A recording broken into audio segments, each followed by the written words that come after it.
Greetings everyone and welcome to this edition of Newscast in the English language on Canal International, and we begin with our top stories.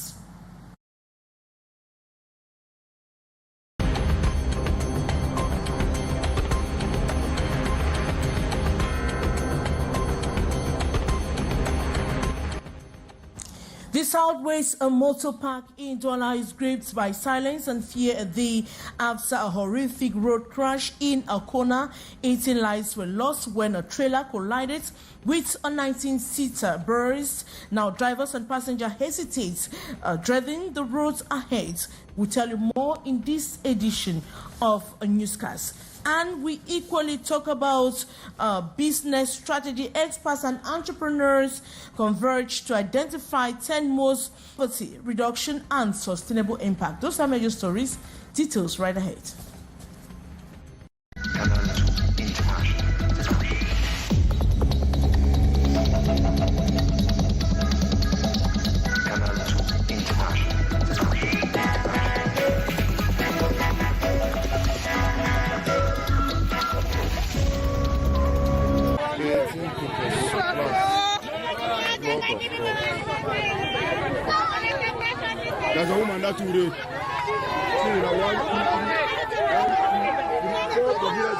The incident occurred here at the corner as a trailer smashes into passenger bus, causing heavy material and human damages. This heavy-duty truck, traveling at high speed, collided with a 19-seater interurban bus which left Kumba en route to Buea. The violent impact claimed the lives of 7 persons instantly and left 3 survivors from the smaller transport vehicle, which was completely destroyed.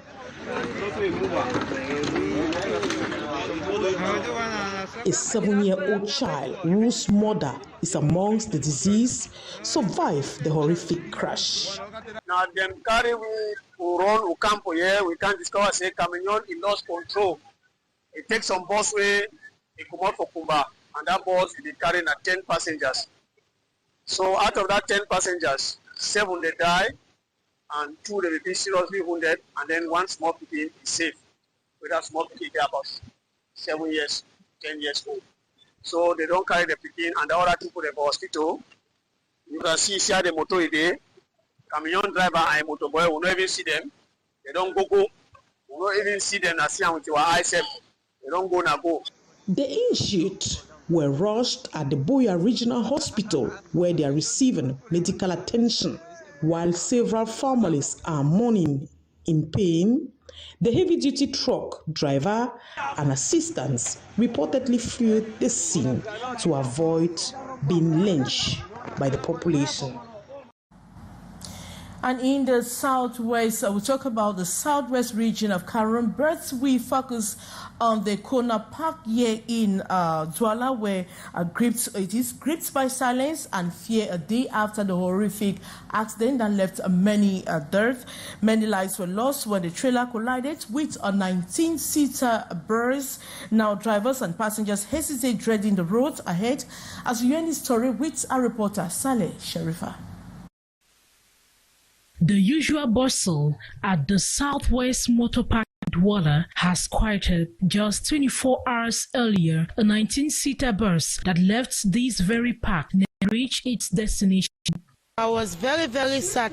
I began to travel that yesterday. I postponed my traveling today. I really fear the accident. I'm sorry that people say no. Instead of 90 people, they've all man died. Many blame both infrastructure and the reckless drivers speed or overtake. They are not doing their work very well. Particularly the drivers of the heavy truck. They don't care. Even for enter for road, they don't care. They overtake speed. At the park, many passengers now hesitate before boarding. Some cancel their trips entirely, but for others, there is no option. They must travel, whether safe or not.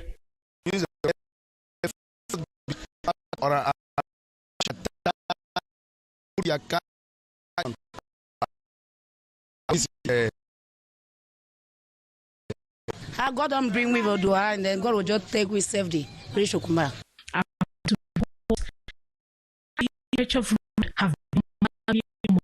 Despite repeated calls for repairs and stricter traffic enforcement, little has changed. The tragedy has only deepened public frustration. The road is too bad. The road is too bad. You can see from Kumba to here. I think it was 3 hours I used to make before. Now it's 5 hours because of bad road. You see, my 18 is very bad. In short, we don't know what to do.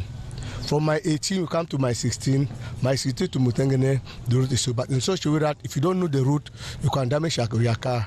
At the motor park, fear now hangs heavily where routine once ruled. For many, the journey to the southwest no longer feels like travel. It feels like a risk they are forced to take.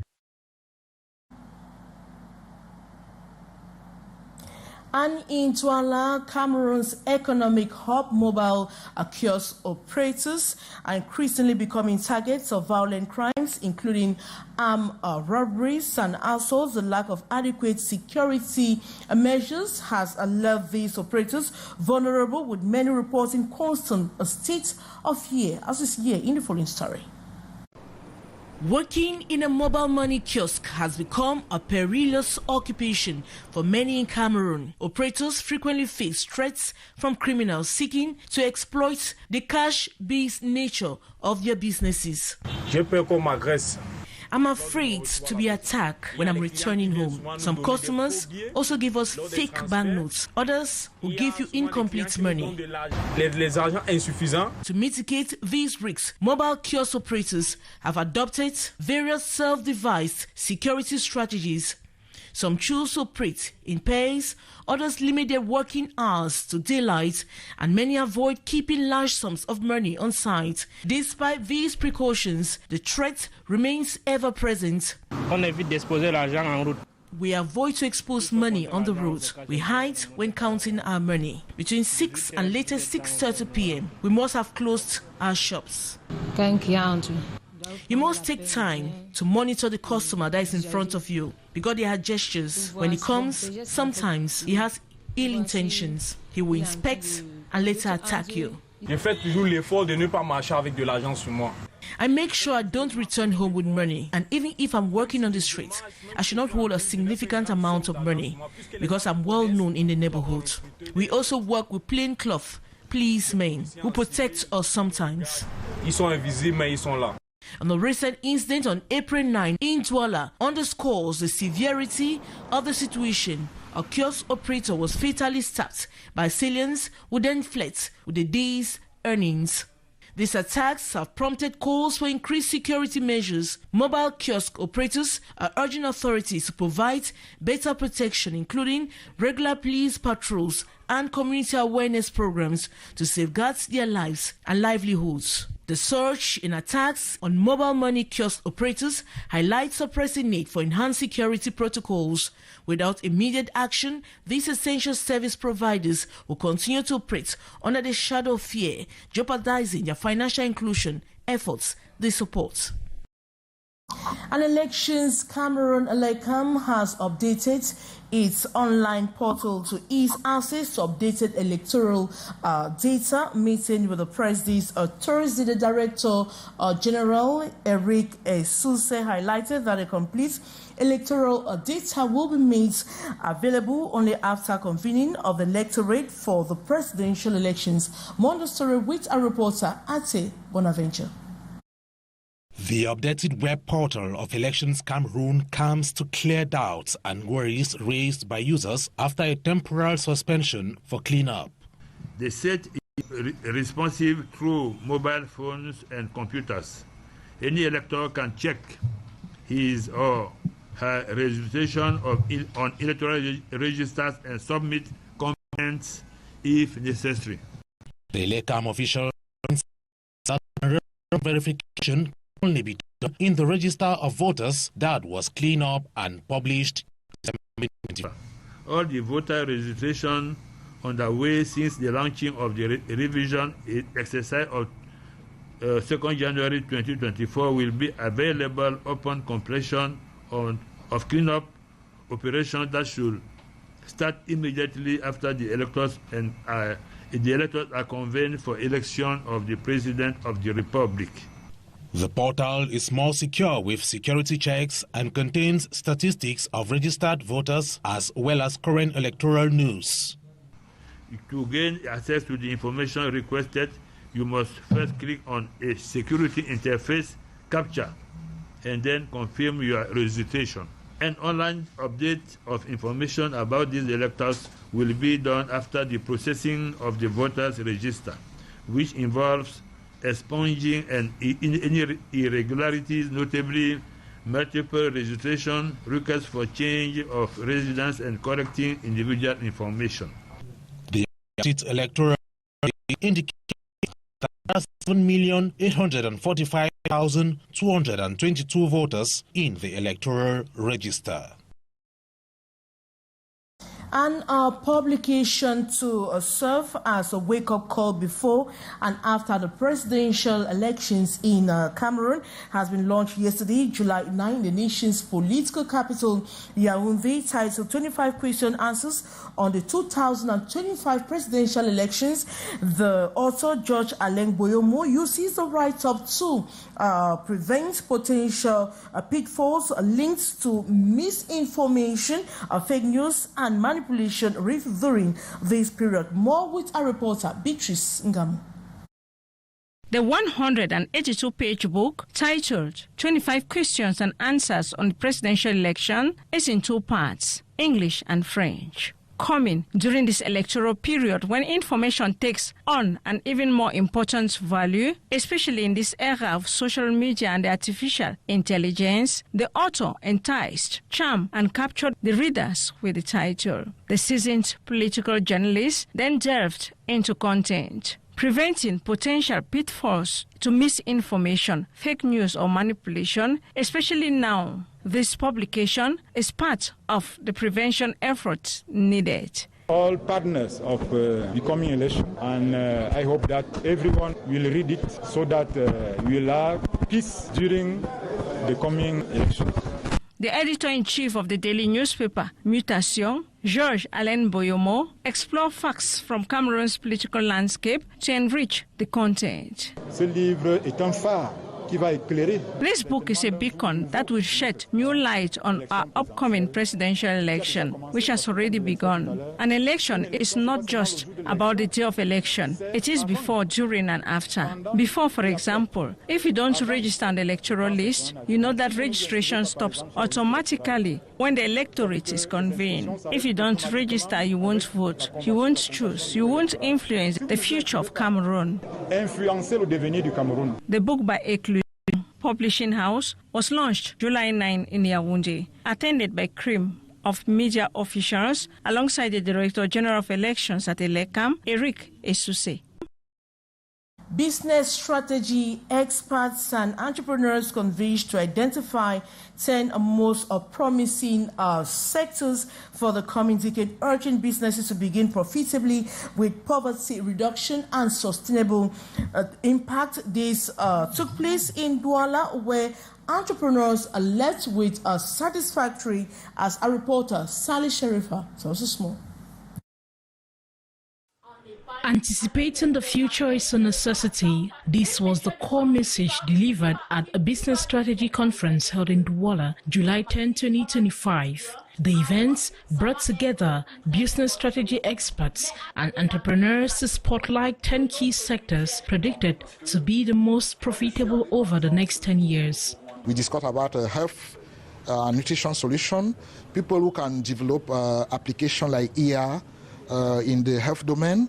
That application can work more. We all even say about cybercriminality, those who can develop solutions to protect data.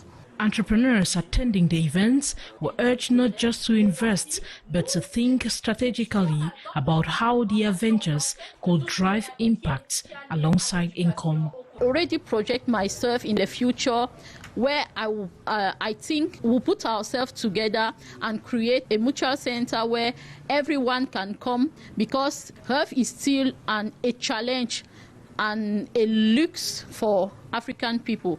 So together, if we put ourselves, we'll create more opportunities and more advantages for African population. As Cameroon faces rising challenges, such forums serve as vital platforms for forward-thinking, socially conscious enterprise. The message is clear: the future belongs to those who combine opportunity with impact. And Cameroon and South Africa are deepening trade relations as entrepreneurs from both nations gathered in Cameroon's economic hub, Douala, for a two-day business networking forum aimed at boosting investments in the country. As a reporter, Gladys Ambodiban reports. The volume of trades between Cameroon and South Africa has seen steady growth over the years, with South Africa now ranking Cameroon's second largest trading partner. This upward trend is the backdrop of this business networking forum taking place in Douala, July 9 and 10, 2025. It is to ensure that we entrench the business relationship between the two countries, and we think that is very, very important. Cameroon and South African entrepreneurs are exchanging ideas, forging partnerships, and exploring avenues for joint ventures. It's a great business, especially in agribusiness. You're having very, very, very interesting machinery from South Africa. We also have a good quality of seed. Just imagine a youth who just invest in himself of supplying good seed quality, like corn seed, like soybean seed. Those two only is already an empire that a youth can build just by supplying it here, right here in Cameroon from South Africa. We are having there some partners or financial partners who actually back up any serious business between South Africa and Cameroon. Through B2B discussions, South African delegates at the forum are actively promoting their expertise while showcasing goods and services to stimulate consumer interest in the Cameroonian market. We currently export wines to Cameroon, and we've got a very strong partner here, and the products are doing very well. And we intend, our trip here is to expand the markets into various other territories and products in our range. And so our products do very well in the Cameroonian market. According to trade data, South Africa exported goods worth 46 billion francs CFA to Cameroon in 2023, marking an increase of approximately 2% from the 44.5 billion francs CFA recorded in 2022, showing a rising appeal of South African products within Cameroon.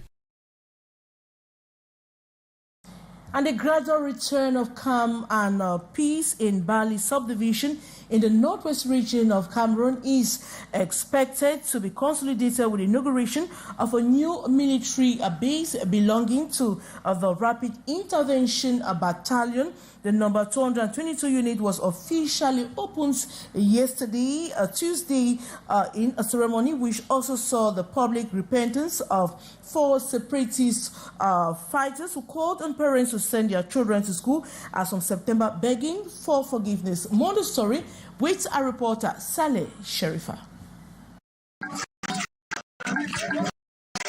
A new military base of the Rapid Intervention Battalion B has been inaugurated in Bali, Mizam Division of the Northwest Region. Located around GBHS Bali, the facility has been officially opened July 8, 2025 by the Divisional Officer for Bali in the presence of the General Coordinator of the B, who flew in from Yaoundé.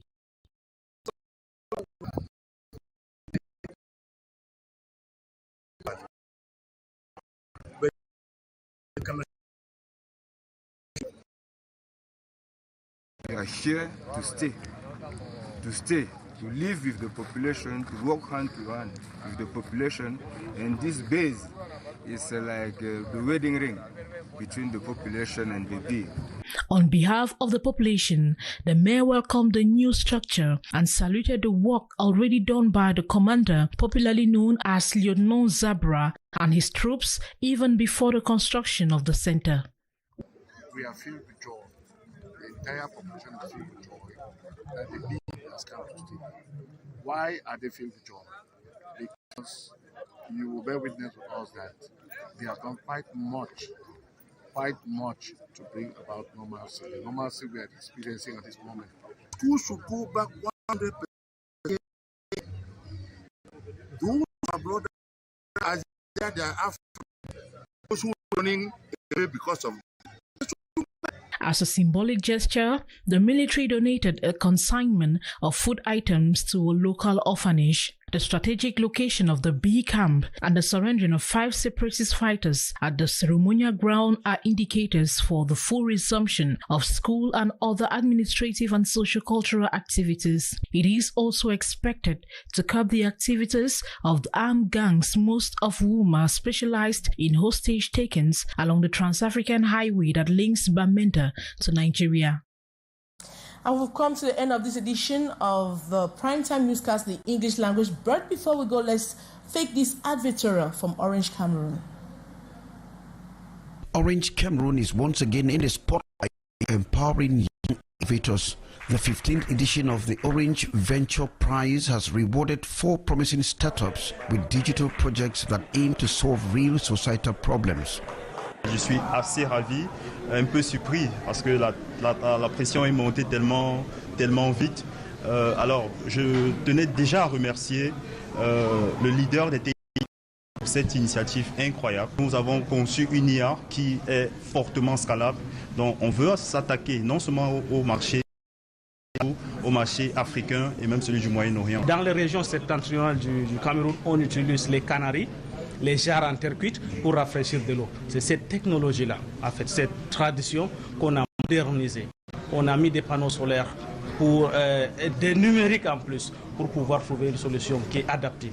Conservation des médicaments, conservation des denrées alimentaires sur 24, sans nécessairement besoin d'électricité. From over 340 entries, 4 winners were selected after a rigorous process by the jury. The top prize went to Ozia, created by Adija Nezang Saleh. Second place went to Diva Innovation by Didier Dinamo, while Open Lab by Abu Ismail took third.